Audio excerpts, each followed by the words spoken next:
Hey everyone, thank you for joining me today. And today I'm going to be talking about extended fasting and what I consume in a fast and the things that I do to prepare myself for a fast, and a little bit more information because I know to a lot of people, especially people that started around the beginning of the year, they're looking to maybe start doing it to help themselves break through any weight loss plateaus they feel they're experiencing and things like that. So yeah, let's get started. So extended fasting is when you fast for over 24 hours. And well, what does that mean? You don't consume any food or calories, anything like that, for over 24 hours. That is considered an extended fast. I used to do it a lot. I haven't done it as much recently. Right now I am on hour 41 of a 67-hour fast. So I am almost there. And I'm excited and I'm feeling very good. So I don't know if you guys could tell, but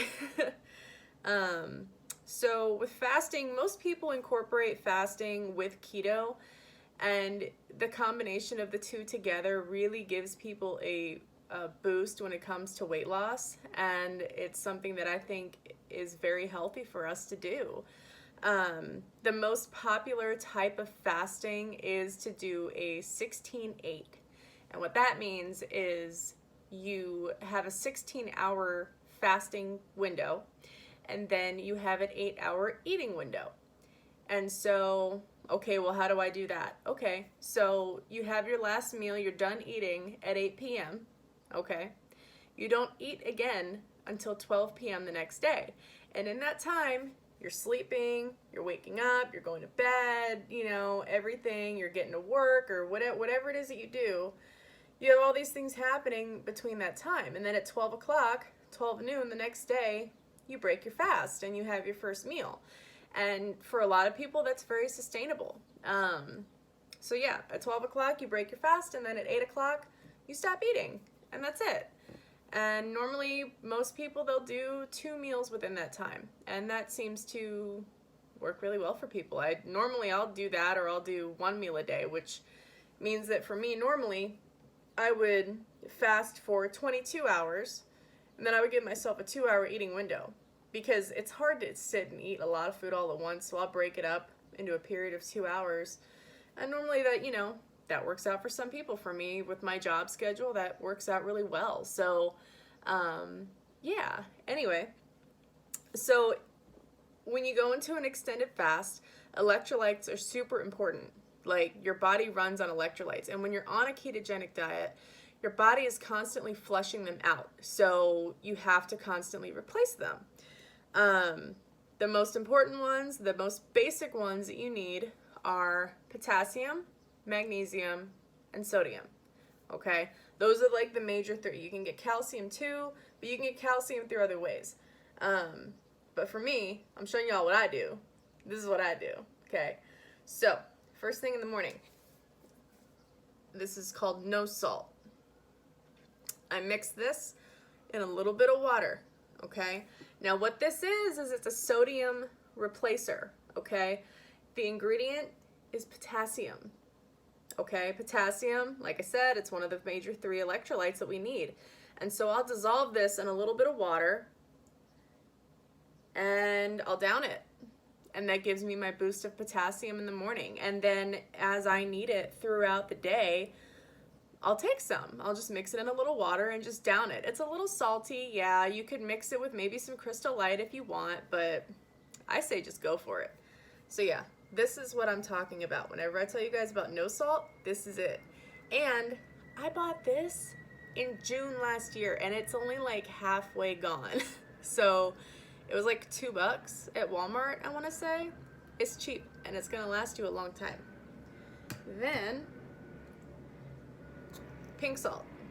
Okay, now I get the grinder from wherever, H-E-B, Walmart, whatever grocery store you have nearby, doesn't matter. And I get big bags of salt at Tuesday morning. You could look at Ross, TJ Maxx, other stores that are like that. You could get it from there and then just refill your grinder. Okay, so I have 2 pink salt grinders. I have one in the living room because that's where we eat dinner, and then one in the kitchen, and then I have another pink salt grinder in my purse so that I always have pink salt on me no matter where I am. I have no excuse to not get my salt in.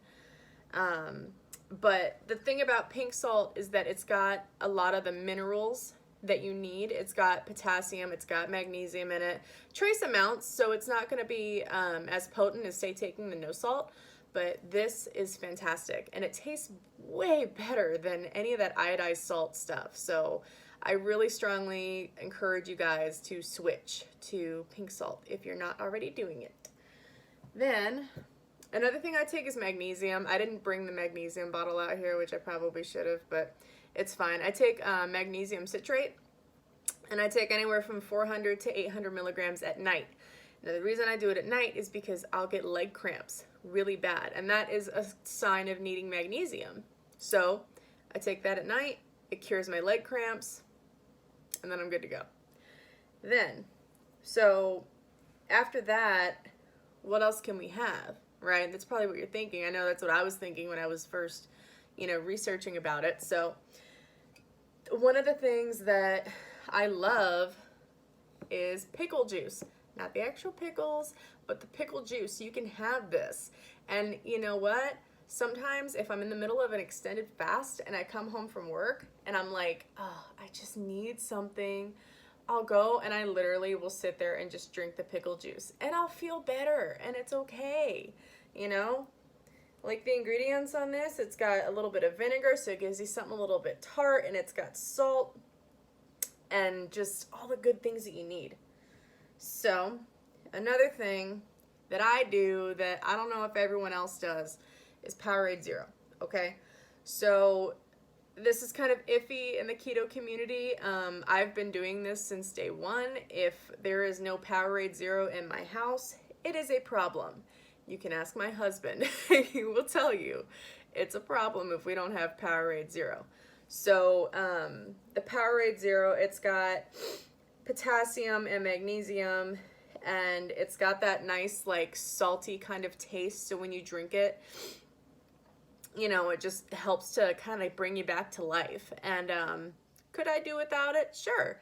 I've had other things like Go Ultima. I'm not as big of a fan of those just because I am so biased with the Powerade Zero. But yeah, whatever floats your boat with that one. I'm so cheesy, I'm sorry. But whatever works for you, that's what you've got to do. So then water, obviously. You need to get enough water, guys. Drink your freaking water, especially when you're fasting.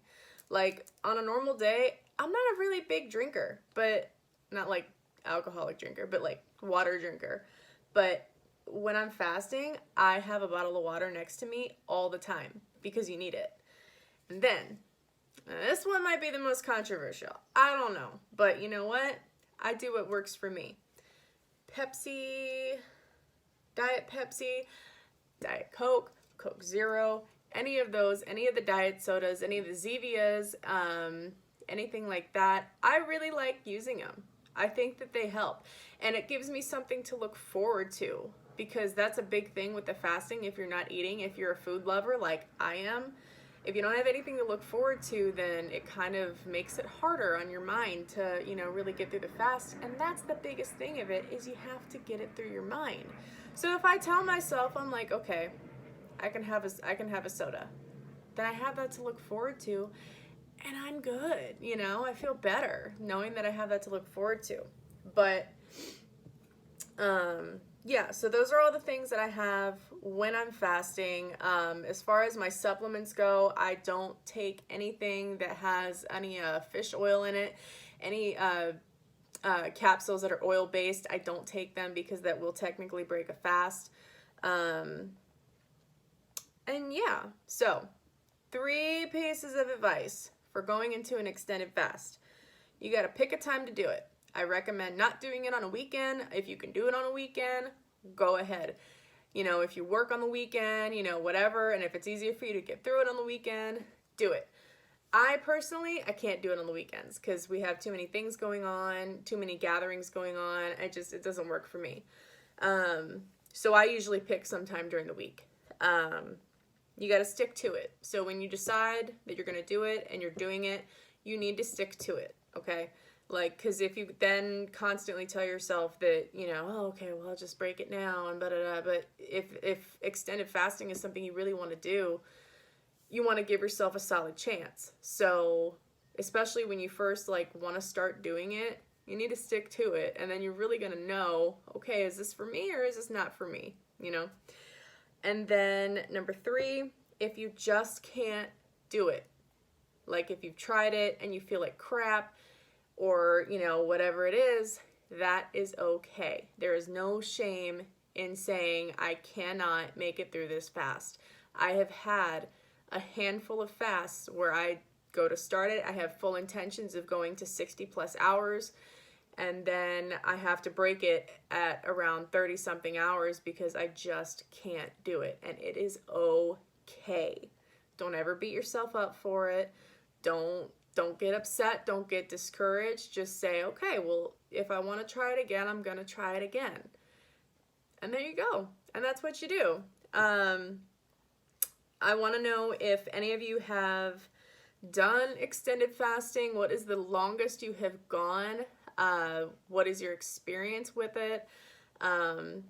Any, you know, knowledge that you can share with everyone, that would be amazing. And yeah, so the longest fast I've done has been 72 hours. And right now I'm going for a 67-hour fast. And I would like to, in April, do a 100-hour fast. Yep.